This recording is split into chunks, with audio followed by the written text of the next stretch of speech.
গ্রামের বাড়িতে বিদ্যুতের সমস্যা, নেটের সমস্যা সব কিছু মিলিয়েই ভিডিও আপলোড করতে একটু হলেও সমস্যা হচ্ছে। কেউ কিছু মনে করবেন না, আমাকে কিন্তু সবাই মনে রাখবেন। ঈদ মোবারক সবাইকে। আসসালামু আলাইকুম। আশা করি সবাই ভালো আছেন। আমরা তো আলহামদুলিল্লাহ ভালো আছি।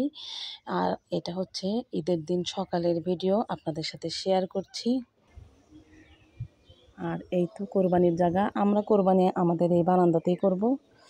কোরবানি এদিকে জবাই করার পরে নিয়ে আসবে হচ্ছে বারান্দাতে। তখন আমরা এখানে বসে সবাই মহিলারা মাংস কাটবো। আর সেটা কিন্তু আনন্দের একটা ব্যাপার। কোথায় কারা কিভাবে এভাবে মাংস কাটাকাটি করেন জানি না, তবে ভিডিওতে একটু দেখানোর চেষ্টা করব। এটা হচ্ছে আমার শ্বশুরবাড়ির চারপাশে অনেক সুন্দর, চারপাশে এত গাছ। আর এটা হচ্ছে আমড়া গাছ। আমড়া গাছ অনেক আমড়া ধরে, এই যে 2-1টা ধরেও আছে অবশ্য। দেখ এখন একদম বাড়ি একদম শান্ত, কোনো ছেলে মানুষ বাড়িতে নাই। তো বাড়িতে ঢোকার গেট হচ্ছে এটা হচ্ছে আমাদের গেট। এই পাশে হচ্ছে আমার, আর এই পাশে হচ্ছে আমার ভাসুরের। এটা হচ্ছে আপনাদের ভাইয়ার বাইক।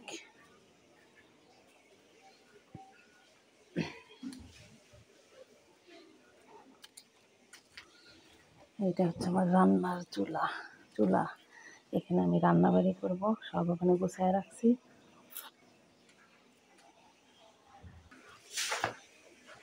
তো বারান্দা, অনেক বারান্দা, কিন্তু বড় বারান্দা।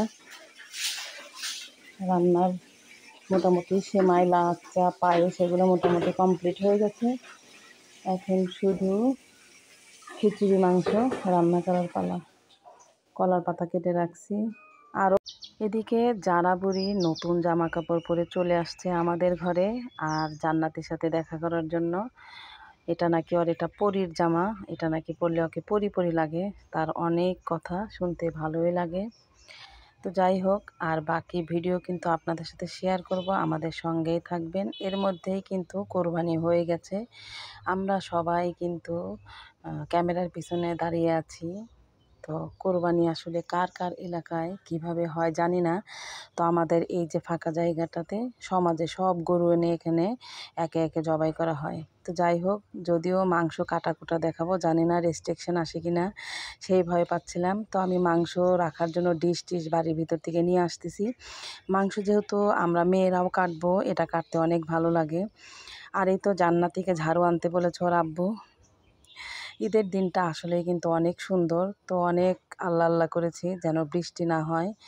আলহামদুলিল্লাহ, কোরবানির পরে সব মাংস আত্মীয় স্বজন, পাড়া প্রতিবেশী নিজের জন্য আলাদা আলাদা ভাগ করে সবাইকে বন্টন করার পরে এই মাংসগুলো আমাদের জন্য রাখা হয়েছে।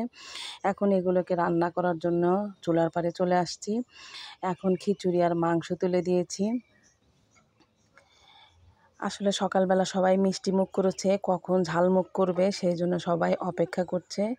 আমি মোটামুটি এক পাতিলে 3.5 কেজির মতো প্রথমে তুলে দিয়েছি, তারপরে আবার রান্না হবে ইনশাল্লাহ। আর মাটির চুলাতে অনেক দিন পর রান্না করতে পেরে আমার তো অনেক ভালো লাগতেছে।